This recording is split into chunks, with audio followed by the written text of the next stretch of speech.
Aleluia! Glória a Deus.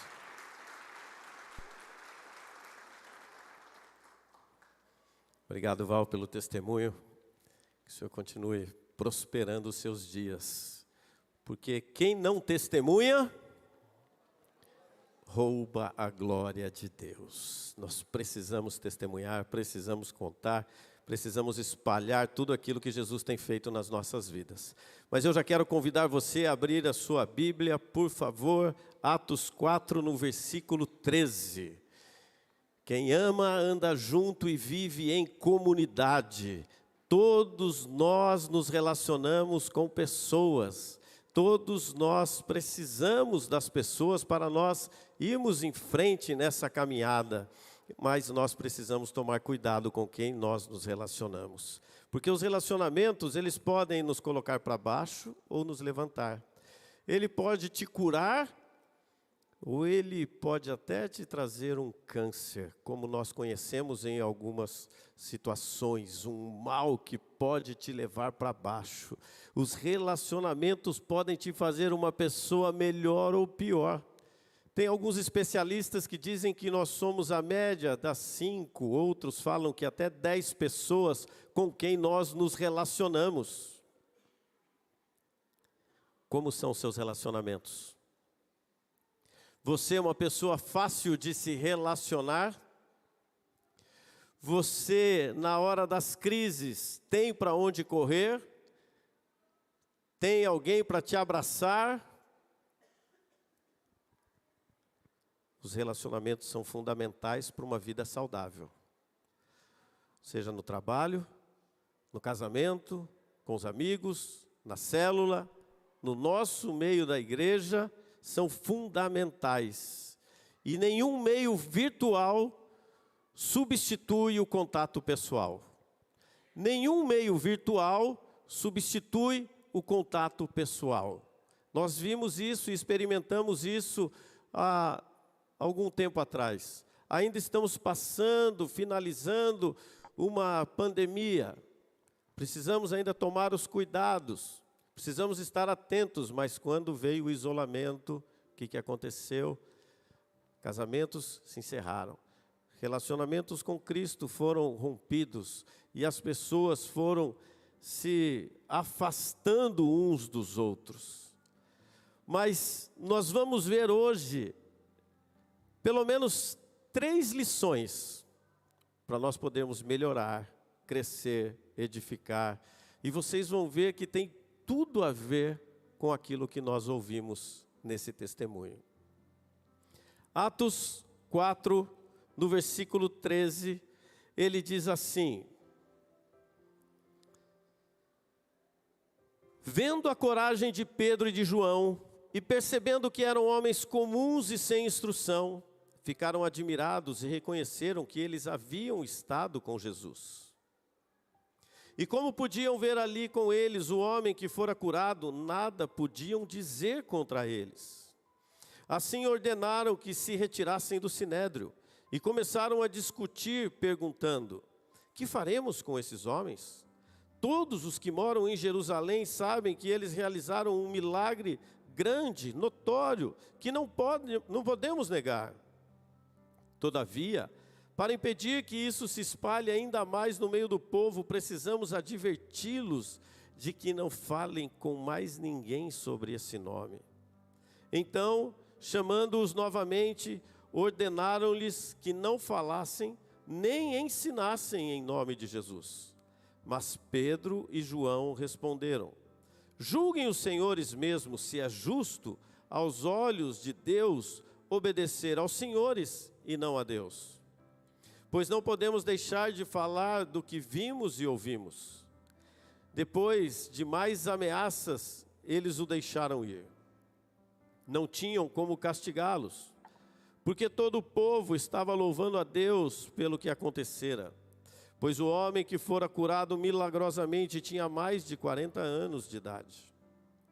Versículo 23, quando foram soltos, Pedro e João voltaram para os seus companheiros e contaram tudo que os chefes dos sacerdotes e os líderes religiosos lhes tinham dito.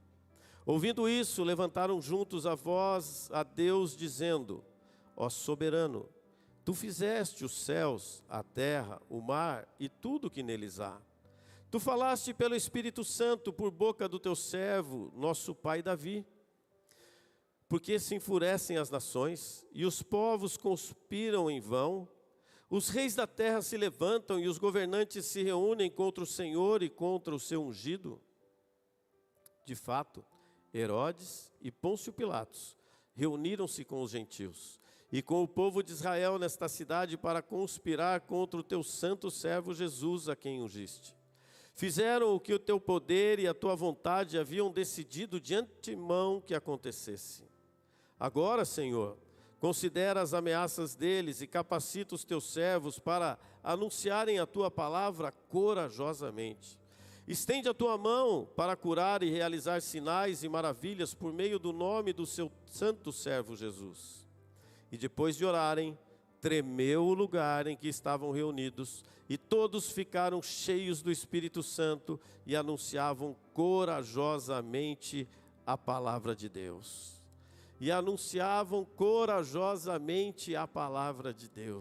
Quando nós olhamos para esta passagem, Pedro e João, o que aconteceu um pouquinho antes, eles estavam subindo ao templo e se depararam com um homem que estava lá, aleijado, há 40 anos.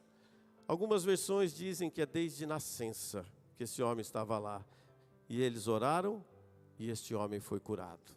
E foi curado diante daquelas pessoas que estavam ali e que talvez tiveram algumas experiências também com Jesus e outros não. Mas aquela cura provocou um alvoroço, provocou uma agitação no meio daquela cidade de Jerusalém. E por meio disso, mais de 5.000 pessoas se converteram a Jesus. Por isso que quando nós não testemunhamos, quando nós não contamos aquilo que Jesus está fazendo nas nossas vidas, nós estamos roubando ou deixando que outras pessoas sejam curadas, que outras pessoas sejam restauradas, seja na sua saúde física ou seja na sua alma. Por isso que quando nós não testemunhamos, nós roubamos esta glória de Deus. Por isso que nós precisamos contar. E aqui as autoridades religiosas de Israel, elas ficaram iradas. Do mesmo jeito, a corte romana também ficou enfurecida. Por quê? Eles tinham acabado de matar Jesus. Lembra de domingo passado? Culto de ceia, de celebração? Eles estavam loucos. E aqui começam as perseguições na igreja. Aqui começa a perseguição sobre aqueles que criam em Jesus. Então eles prenderam Pedro e João, como nós vimos no texto. Sabe por quê? Porque eles eram uma propaganda indesejável naquele momento.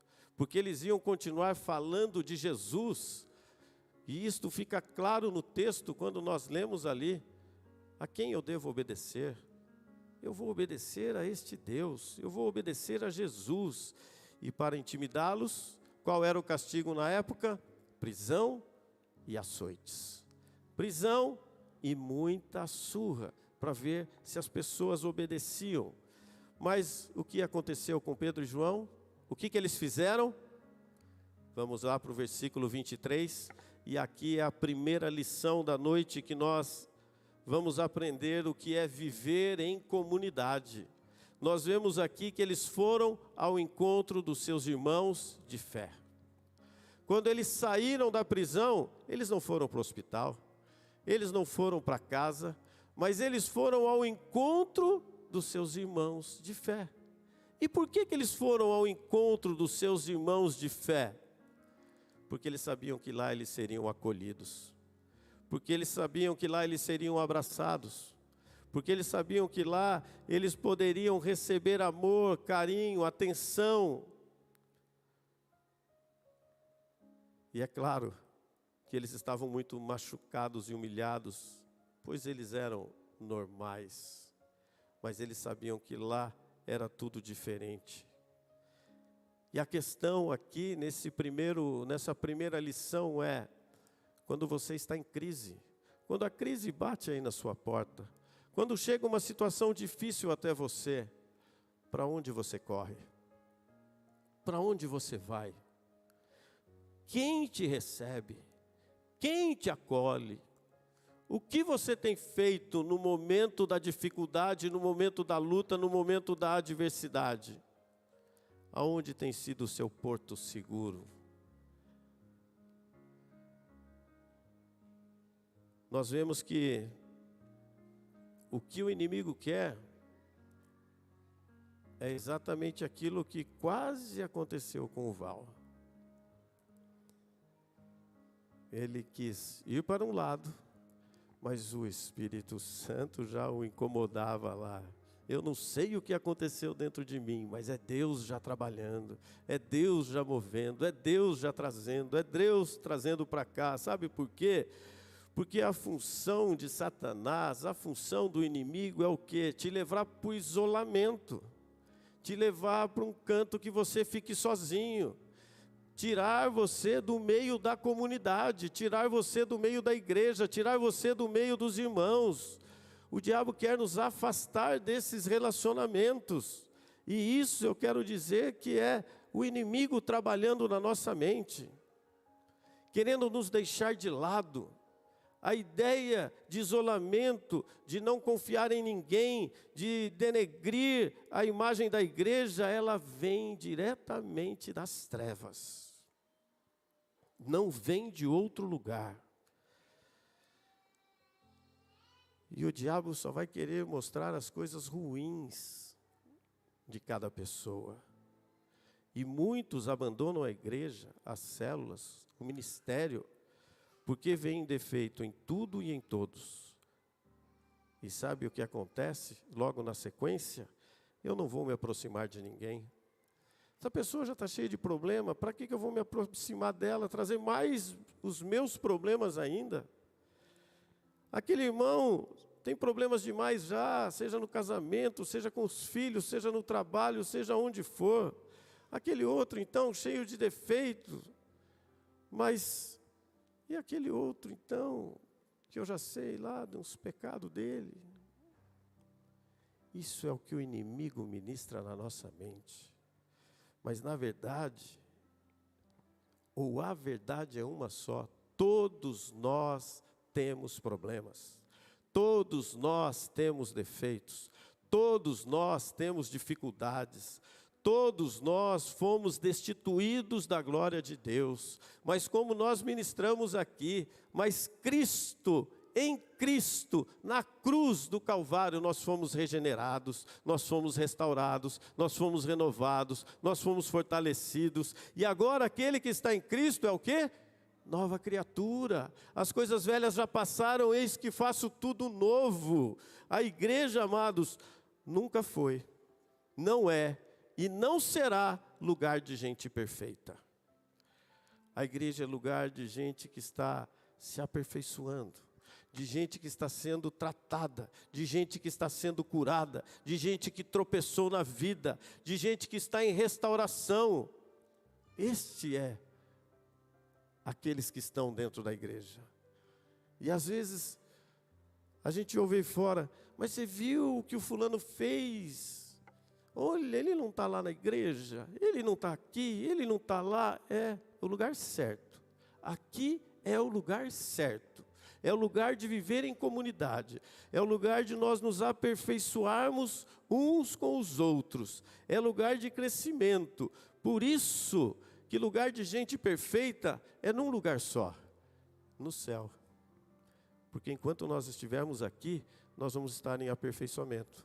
Enquanto nós estivermos aqui e estivermos com o nosso coração ensinável, nós vamos estar em aperfeiçoamento.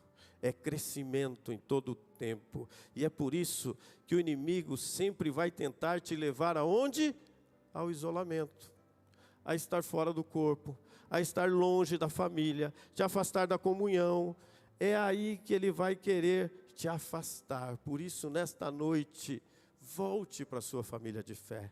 Volte para a sua célula, volte para a comunhão com seus familiares, volte para aqueles que você às vezes se afastou nesses dias, volte para os seus. Foi o que Pedro e João fizeram. Voltaram para os seus. Sabe por quê? Quem ama, anda junto. É só assim que as coisas vão mudar. Amados, a igreja de Atos, ela vai continuar sendo escrita. A igreja de Atos, ela não tem ponto final. A igreja de Atos somos eu e você.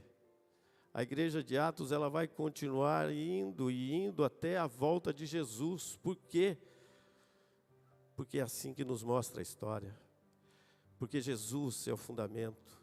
Se nós voltarmos um pouquinho no versículo 11, ele diz que Jesus é a pedra que vocês, construtores, rejeitaram, que se tornou a pedra angular. Jesus é o alicerce da igreja.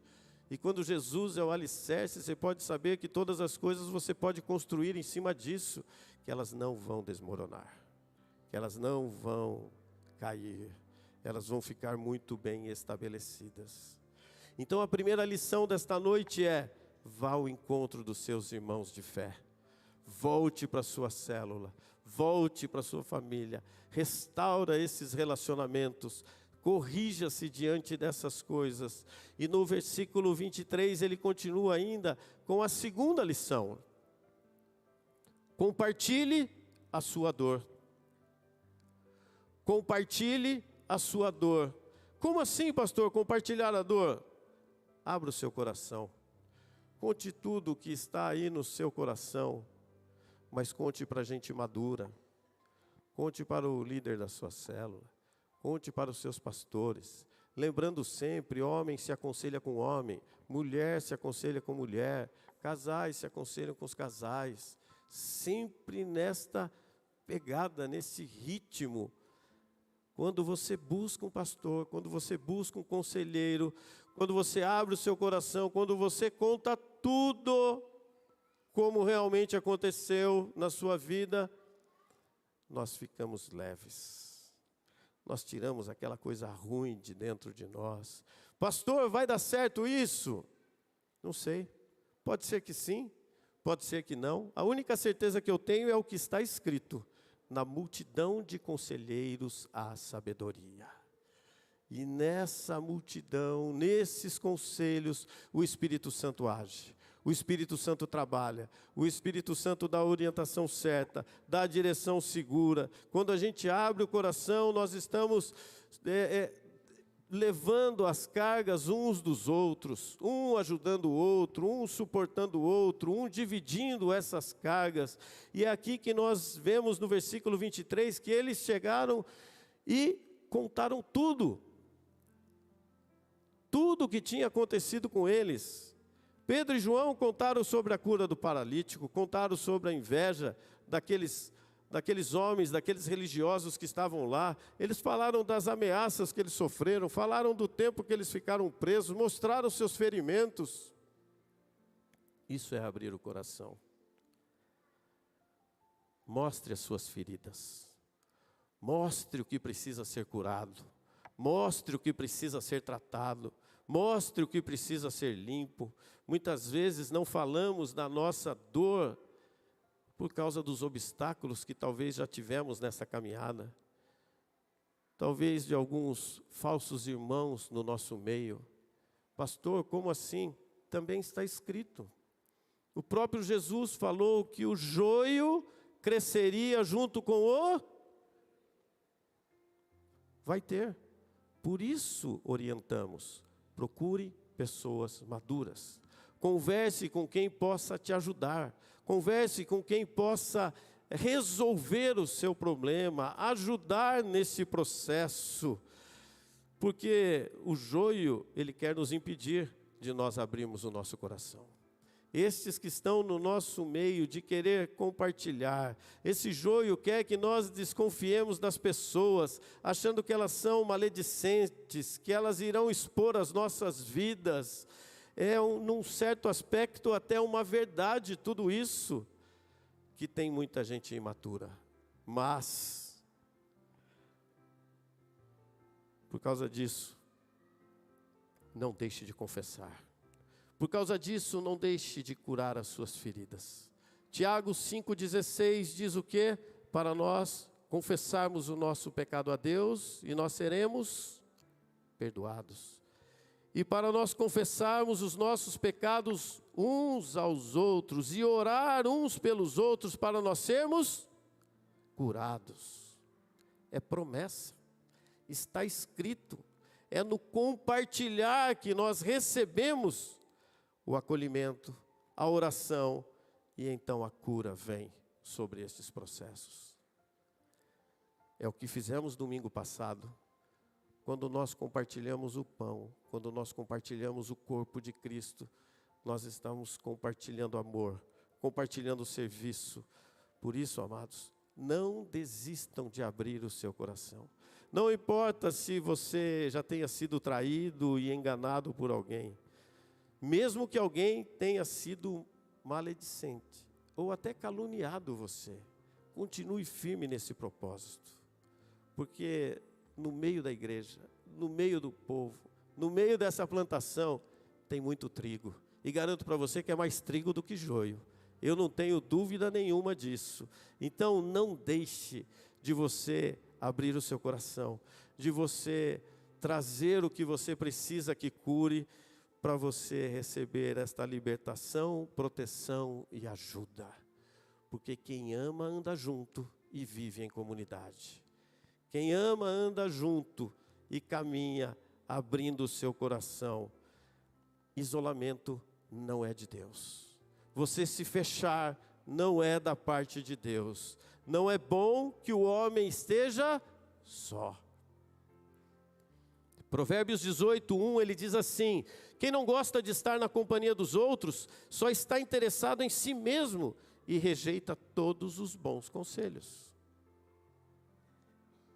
Quem não gosta de estar na companhia dos outros, só está interessado no seu próprio umbigo, nas suas próprias vontades, apenas no seu querer, o egoísmo. Quando você não reparte, você fica preso, você não evolui, você não vai à frente. Por isso, a segunda lição é: compartilhe a sua dor, compartilhe a sua necessidade, compartilhe as suas feridas, aquilo que você precisa que seja tratado. E volto a falar, discipulado é fundamental nesse processo. Discipulado. Quem discipula você? Com quem você tem caminhado? Vamos lembrar as perguntinhas lá do início? Com quem você tem se relacionado? Você tem sido fácil de se relacionar? Discipulado é mão dupla, um ajudando o outro. Compartilhe a sua dor, é a segunda lição que nós vemos aqui. No versículo 24, o que nós vemos nesse texto? Com isso, todos os crentes uniram-se nesta oração. Quantos crentes? Aqui não foram todos, né? Quantos crentes? Aí sim, quando nós unimos a nossa oração, nós temos um poder sobrenatural. Eles fizeram o quê? Eles oraram, mas essa oração foi uma oração pelas feridas deles? Por aquilo que eles foram açoitados? Que tipo de oração que eles fizeram aqui? Foi uma oração de proclamação do Evangelho, foi uma oração de avanço, foi uma oração de seguir em frente, foi uma oração que todos clamavam juntos pelo poder sobrenatural que fosse derramada sobre a igreja.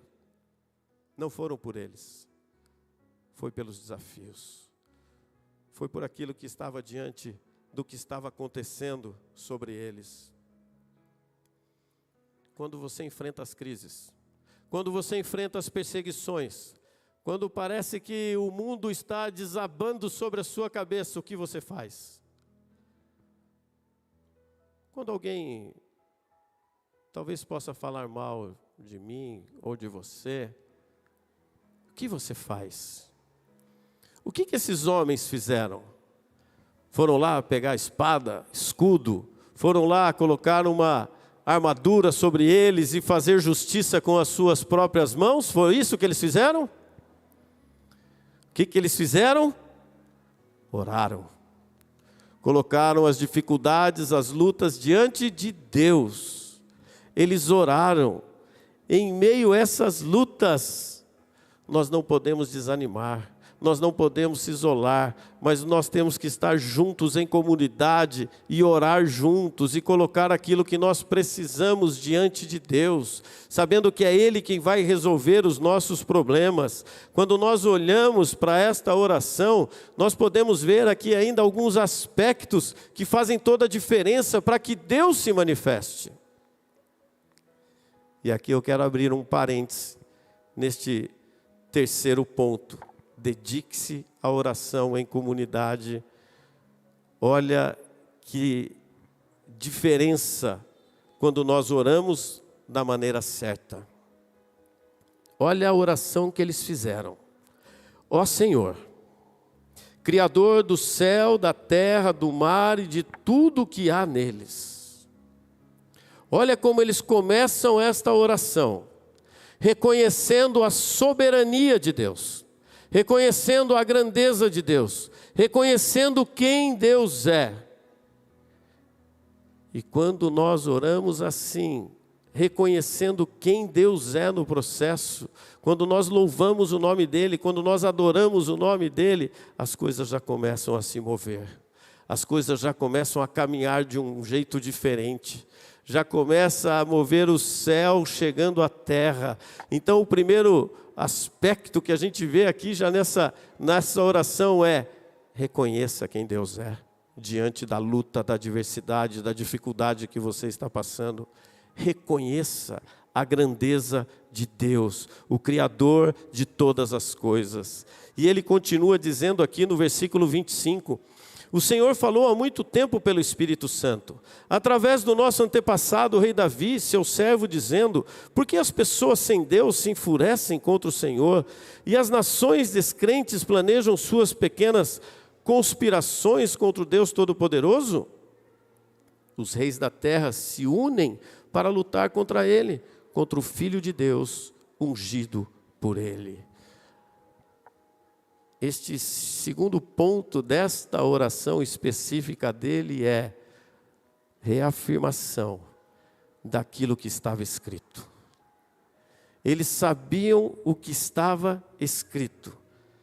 Tu falaste pelo Espírito Santo por boca do teu servo, nosso pai Davi. Eles sabiam que iam ter lutas, eles sabiam que iam ter dificuldades, eles sabiam daquilo que eles iriam passar, mas eles permaneceram firmes. Eles não foram egoístas de querer dizer assim: mas por que comigo? Só acontece comigo. Ó vida, ó céus. Tinha um desenho, né, eu nem lembro agora, mas é da minha época, eu só esqueci o bichinho que falava isso aí. Eles não ficaram assim, murmurando, mas eles continuaram dizendo: isso é o que está acontecendo hoje aqui nesta cidade, pois o rei Herodes, o governador Pôncio Pilatos e todos os romanos, tanto quanto o povo de Israel, estão unidos contra Jesus, o seu filho ungido, o seu novo servo. E ele continua aqui no versículo 28, dizendo: não querem deter-se diante de nada que o Senhor, em seu sábio poder, permita que eles façam. Não querem deter-se diante de nada que o Senhor, eles continuam confirmando e confiando na soberania de Deus. Eles criam que Deus havia permitido tudo o que estava acontecendo. E por que eles criam? Porque eles sabiam que a vontade de Deus, ela é boa, perfeita e agradável. E as coisas darão certo quando chegar ao fim. Lembra de Jó? O que aconteceu na vida de Jó?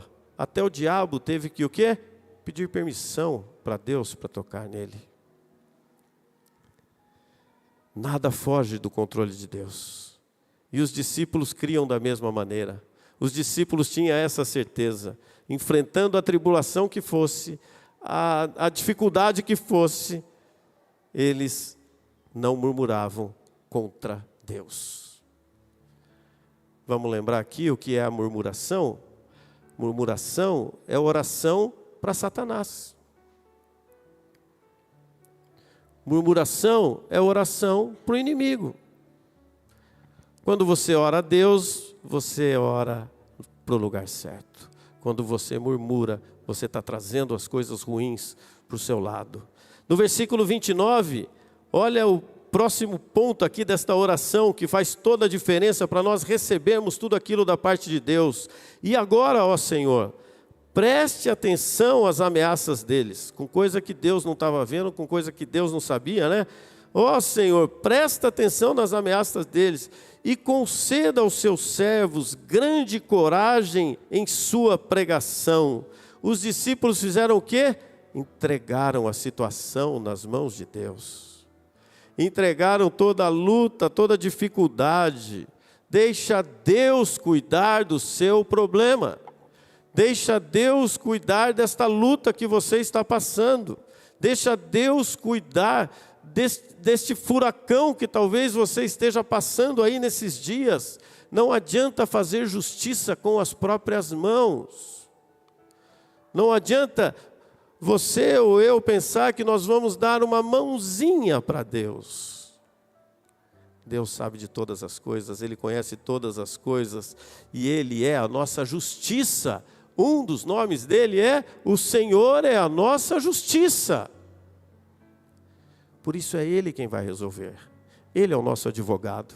Ele é o nosso juiz. A palavra de Deus diz que Ele é um justo juiz. Então, se você estiver certo diante da situação, você pode ter certeza que vai dar tudo certo, que vai se resolver. E no versículo 30, onde a gente encerra aqui esse ponto dessa oração, ele fala: envie o seu poder curativo e que milagres e maravilhas sejam feitos pelo nome do seu santo Filho Jesus.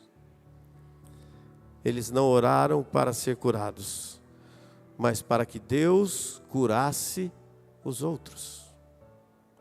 A oração, ela não pode ser egoísta. A oração, ela tem que ser uma oração para que sirva ainda os outros, sirva a comunidade, sirva aquele quem está ao seu lado. Quando nós olhamos aqui, Jesus estende a tua mão para curar e realizar sinais e maravilhas por meio do teu santo servo Jesus. Quero dizer para você que não tem nada mais poderoso do que uma igreja que ora. E mais poderoso ainda, uma igreja que ora junto. Porque é na unidade que o Senhor ordena as suas bênçãos. Está lá no Salmo 133. Quando a igreja se reúne, quando a igreja está junta, quando a igreja está nesse ajuntamento santo, sabe o que acontece? As paredes tremem. Vai ter um terremoto santo nessa noite, prepara-se. Mas pode ter certeza, fica tranquilo, não vai cair parede, porque lá não caiu parede, e aqui não vai cair parede, não vai ter problema nenhum. Esse terremoto vai ser dentro de você, esse terremoto vai ser dentro do teu coração, esse terremoto vai ser dentro da tua alma, esse terremoto vai ser dentro da tua mente, esse terremoto vai ser para te livrar de todo o medo, todo o pânico, toda a dúvida, toda depressão, todo o mal que possa tentar se levantar aí com você, vai cair por terra hoje em nome de Jesus, porque nós estamos em comunidade. Nós estamos num só coração, nós estamos buscar aquilo que Deus nos ensinou, caminhar juntos, orar juntos, buscar o mesmo alvo, o mesmo objetivo, resgatar o perdido, trazer as bênçãos de Deus para este lugar.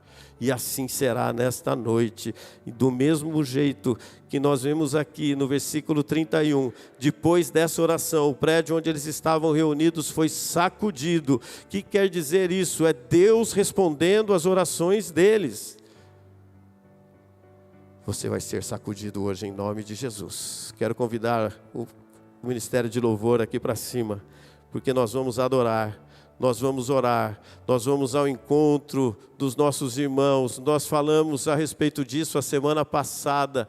Se você tem algo para acertar com seus irmãos, acerte, corrija, peça perdão, alinhe, vá ao encontro deles. Como nós vimos hoje, não tem ninguém perfeito, nós estamos em aperfeiçoamento e esse crescimento vai vir.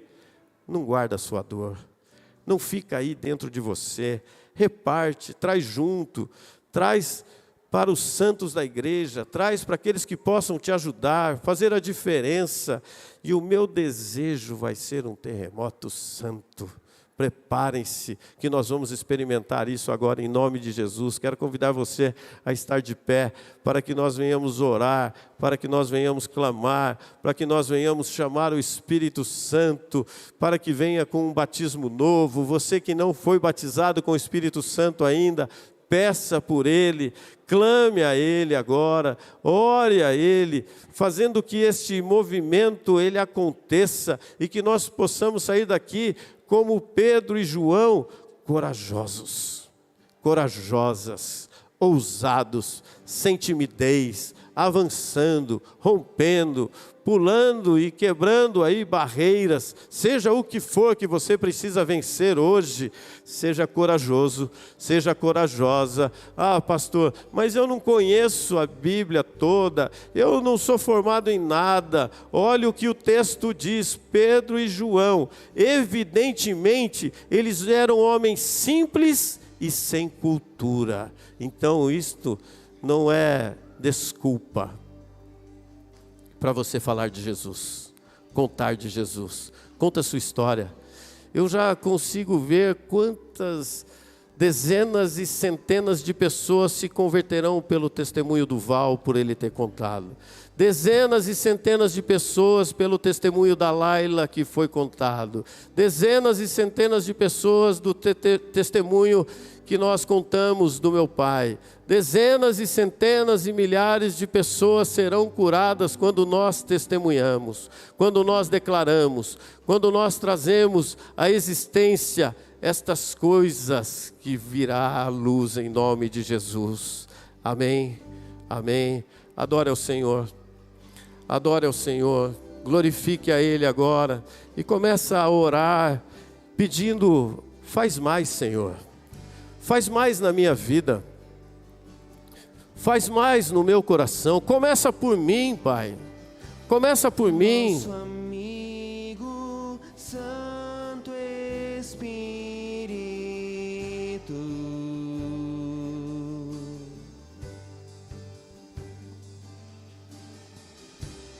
venha aquecer os corações.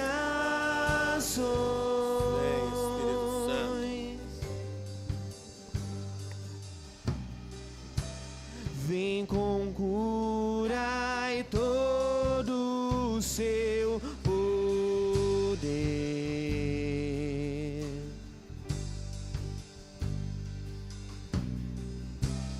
Vem manifestar o seu